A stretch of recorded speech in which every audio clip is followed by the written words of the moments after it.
Welcome to Comics Bazaar, the channel of comics commentary and arcana. This video features the Uncanny X-Men number 243, cover dated April 1989, and this is the fourth part of Inferno, but actually Inferno is pretty much over, and this is more or less the aftermath of Inferno. So the cover here by Marc Silvestri and Dan Green, featuring the X-Men being dropped into an Inferno by Mr Sinister, who returns in this issue. So the opening splash page follows on from X Factor 37, and in X Factor 37, Madelyne, as Goblin Queen, attempted to kill both Jean Grey, Scott Summers, and the baby, and take down the whole of Manhattan in Inferno. And instead she ended up killing herself, and a fragment of the Phoenix Force transferred from the dying Madelyne into Jean Grey, who accepted that part of the Phoenix Force into her. So this is the aftermath of all of that. Madelyne is dead here, and the narrating captions declare Jean Grey, Madelyne Pryor, flip sides of the same coin, twin incarnations of the same woman, one the original, the other a copy, force grown to adulthood from a clutch of stolen cells. Earlier tonight, a demon said creation wasn't big enough for the both of them. He was right. And then we get another full page splash set atop the Empire State Building, and featuring both teams of X-Men, X-Factor, and now Professor and Mrs. Grey transformed back into their human forms. So the aftermath of this is we have Longshot regretting going against the X-Men in the previous part of the crossover, X Factor 37. Alex Summers regretting his part in the whole business as Goblin Prince. And so this is pretty much Ashes picking up the pieces, but it also happens to be, as the captions here make plain, the 25th anniversary issue of the Uncanny X-Men. So X-Men going for 25 years, and also the 150th issue of the new X-Men, counting from X-Men, Uncanny X-Men number 94. So the creative team here, Chris Claremont writer as ever, Marc Silvestri penciler, but guest inker Hilary Barta, and letters by Joe Rosen and colours by Glynis Oliver. So part of the aftermath here is Cyclops grieving Madelyne and how he should have saved her, and then something goes wrong with Jean Grey. So Jean puts up a psi wall, a force globe, to keep everyone out, and Storm asks Psylocke to put them in astral form. So Psylocke, Storm, Cyclops and Wolverine go into Jean's mind in astral form, and they find themselves in the blue area of the moon. So going all the way back to events from Uncanny X-Men 137, that seminal moment when Jean as Dark Phoenix committed suicide in order to prevent Dark Phoenix taking over as it had done in previous issues. And then what we see is that in Jean's mind is this figure here, Mr Sinister, who is wreaking havoc among Jean's memories. And so the X-Men astrally go to investigate, and they find this astral area with these fragments of memories that are partly Jean's and partly Madelyne Pryor's. So there's a mix of memories here.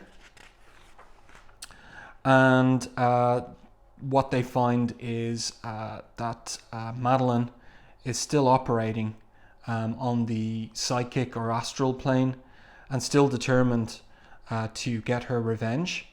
But also present is Jean Grey. So there's a blend of Madelyne and Jean, and overshadowing all is Sinister, who doesn't want the X-Men to leave the party before it's well and truly over, as he says. and so he's smashing and taking out these memories. So what happens is that Psylocke makes an attempt to tackle Sinister, but it doesn't prove effective. Some great art here by Silvestri. This is a very difficult angle to draw. And some of the astral forms here, like this particular shot of Wolverine, really reminded me of John Byrne.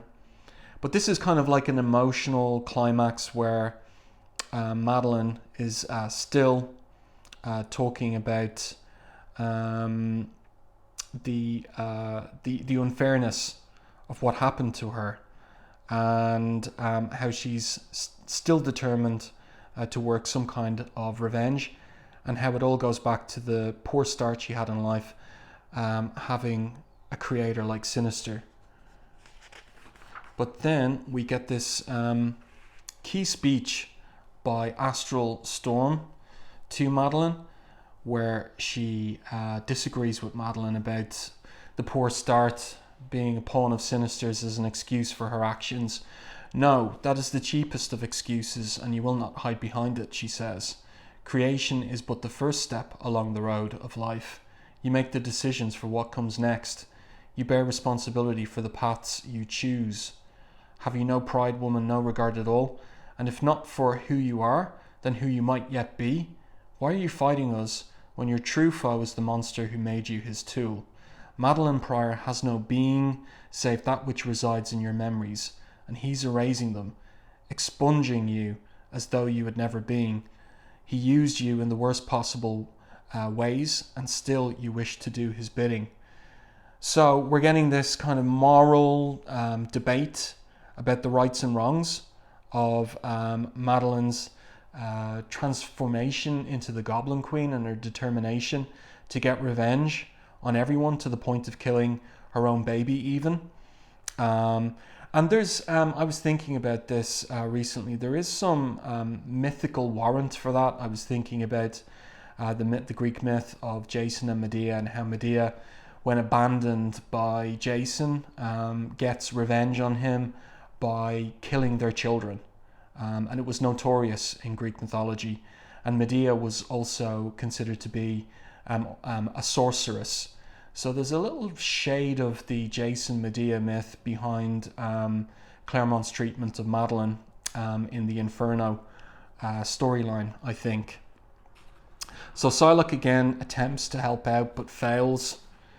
And then Sinister, just as he feels he's gotten victory, and welcomes Madelyne to him to begin again, start anew, this smile breaks out on Madelyne's face, but it turns out to be Dark Phoenix.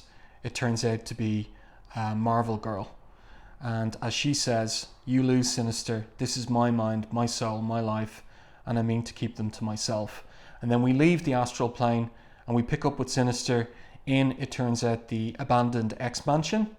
And he knows company's coming, so he tells Polaris to get the Marauders ready for that. And then the X-Men arrive with X-Factor.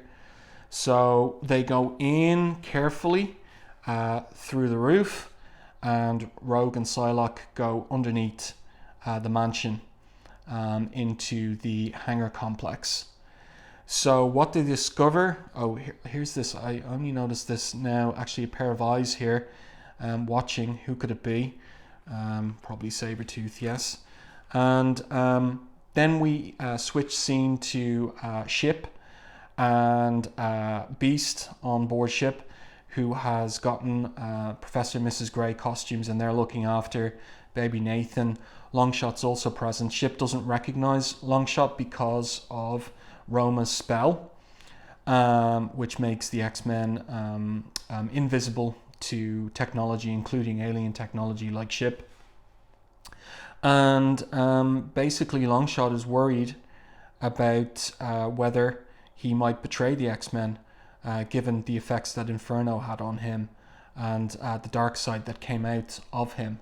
Then we pick up with the X-Men again, and we discover them encountering this Inferno version of Blockbuster, one of the Marauders, and they fight him. And Dazzler takes him on with one of her photon blasts, but it has no effect, so he grabs her. And then what happens is we get Havok using his plasma blast to pretty much kill Blockbuster. And as Dazzler says to him in shock, "But I thought you never always so afraid of your power." And he says, "I've changed." And this is a little theme running through this particular issue, the aftermath of Inferno, how the X-Men's costumes changed by Inferno haven't changed back to the normal costumes, even though Manhattan is back to normal. So what does it imply?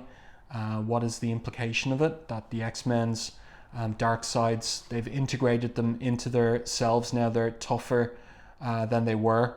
The episodes with the Brood, with Genosha, with Inferno, have changed them. And then Sabretooth down in the hangar complex attacks, and he goes to rip out Psylocke's throat, but she grabs him by his mind, and she's able to take him down. So that is that's the third time now since Mutant Massacre that Psylocke has tussled with Sabretooth and gotten the better of him every time, much to Rogue's surprise, because Rogue had asked Psylocke to leave the rough stuff to her. Then we pick up with the rest of the team in the X Mansion, and this is an interesting little moment. Upstairs in the mansion, that outcry, Jean, says Storm, "Lady's full of surprises, didn't know she knew that kind of language. Your influence probably," says Scott to Wolverine. So clearly Jean was cursing and swearing. And what is it that she is upset about? The fact that Sinister has gone through the whole house, gone through all their mementos, all their photographs, all their memories and files, and done so, as Cyclops says, "To defeat your enemy, you have to know him. How he lives gives you insight into how he thinks. It tells you where he may or may not be vulnerable. It gives you the edge, allows you to dominate the field and spring the surprises." So Cyclops takes a cold, logical, strategic view of things, but Jean is hotly upset to blazes with that. "This is our home, Scott. How dare he?" And then Polaris enters. Now remember, Polaris is possessed by Malice, so she is on Sinister's team. She attacks the X-Men. They fight, but ultimately Storm gets the drop on Polaris and slams her into the ground and threatens her. "If there's a way to separate the two of you, Polaris and Malice, we shall find it. If not," the implication of course is that they'll kill her. And this shocks Polaris. "You're not serious, Storm. You can't." So Psylocke grabs, Storm instructs Psylocke to enter into Polaris's psyche and find out what she can. And again, Polaris is really shocked here, and finally she begs Alex to intervene. "Alex, for mercy's sake, don't let them do this. For all we were, for all we might be again. And please, Havok, I love you." And then he says, "Then prove it." Now Havok has really changed over the course of the last year or so. He's a much tougher character now, and he tells her to talk. But unexpectedly, the mansion blows up, and who could be responsible for it? Except, of course, Mr. Sinister, yes. So Polaris survives, and she's upset with Sinister that he didn't warn her. But he tells her, well, if he warned her, they'd pick up on it telepathically. And he tells her he'll use her as he uses everyone for his own ends. So from the debris and ruins of the mansion, he pulls alive from the ashes Jean Grey, and says, what matter that I've lost the replicant now that I've the original to play with? But who turns up in the final page splash except Longshot? And he is prepared to die to stop them.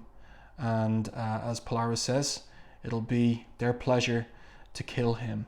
So this is going to be concluded, the end of Inferno, in X Factor 39.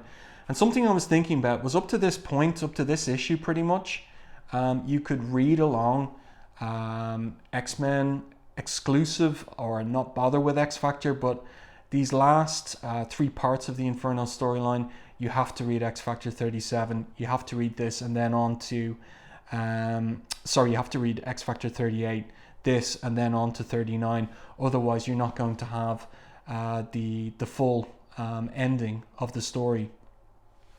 And that was never the case with either the Mutant Massacre first crossover storyline or Fall of the Mutants. You could pretty much stay on track with the one title and not especially miss out, but that's changed now here with Inferno, because the very next issue, nothing to do with Inferno at all, Ladies Night, Uncanny X-Men 244.